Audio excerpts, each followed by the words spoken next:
Payg'ambarimiz alayhissalatu vassalamning muborak bir bashoratli mo'min musulmonlar uchun, ummatlari uchun bir bashoratli hadislari bor.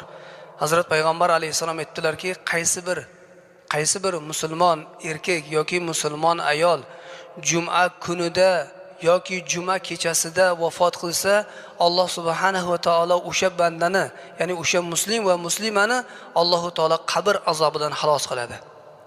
Alloh taologa yo'liqqunga qadar qabr azobidan Alloh taolo uni ozod qiladi degan ekanlar.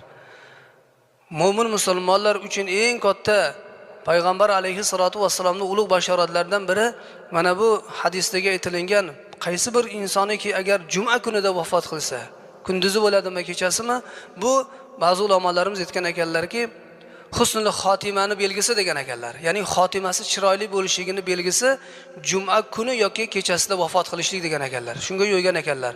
Mulla Ali al-Qori rahmatullohi alayhi